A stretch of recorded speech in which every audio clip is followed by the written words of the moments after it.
Good morning, madlang people. Hello guys, lalakad tayo sa init. Tignan mo yung anino ko.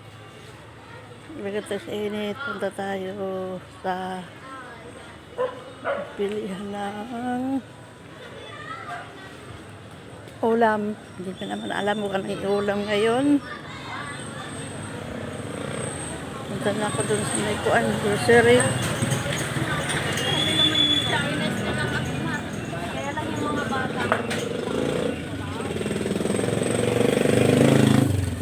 Papainit tayo guys. Hindi ako nagpayong.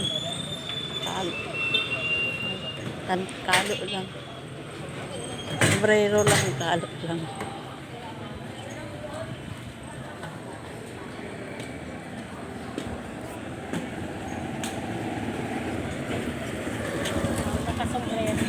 Oh, ay mainit. Mainit na guys. Mainit na ngayon. Mainit na guys.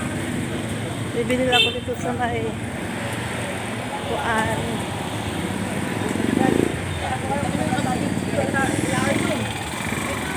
Tingin ako dito para magustuhan.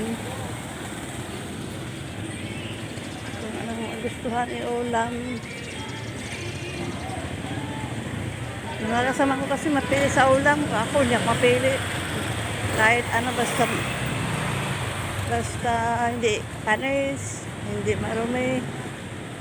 Gusto nung anak ko kasi mahilig.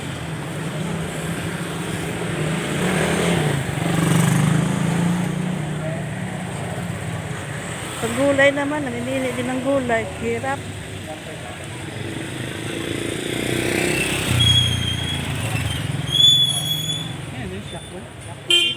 Hirap pumili na ulam yung junakis mo.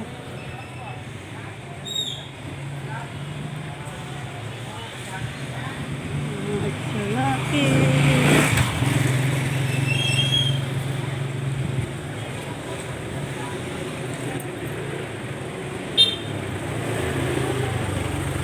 Dito guys, pili ako dito.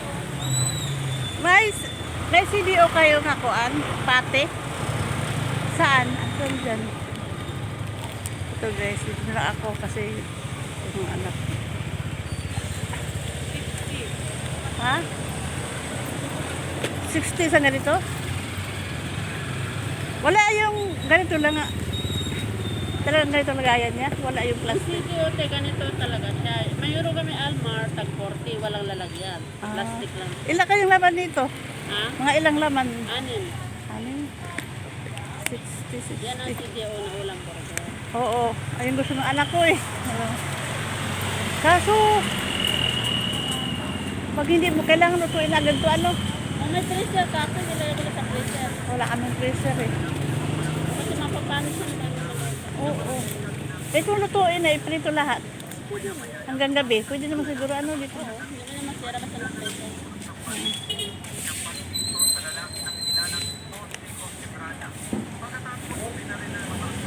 Iprito lang po siya, di ba?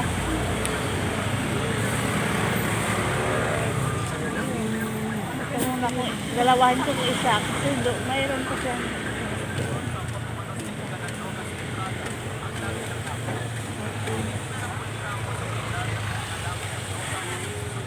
Magkano itong maalat nyo? 17. Ano yan yung parang na-oil sa loob? Yung gusto ko kasi yung hindi ano. Pero hindi siya masyadong, hindi siya maalat na maalat. Maganda yung parang ano, oil. Wala. Isang kilong bigas, 50. Kalahati. Pagbalik ko na lang. 50, ang kalahati. Kalahati. Pagbalik ko na lang kasi mayroon pa ako titingnan doon. Baka masira-sira. Sakit niya. Yes. Panghina mo. Ano, ubos ng isda nyo? Wala na, pwede na lang. Ayaw ng anak ko niyan. Eh guys, dito na lang ako. Bye-bye. Bye-bye!